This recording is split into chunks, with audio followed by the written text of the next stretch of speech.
You're referring to one exploratory analysis we did where we saw that immune-related adverse events were associated with high rate of complete response only in the group of patients receiving single ICI.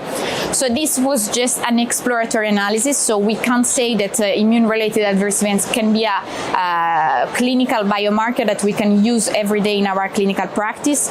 We know also from the metastatic setting that patients who develop immune-related adverse events can have better outcomes. But for the moment, this is still not practice. We need to do standard management despite the toxicity.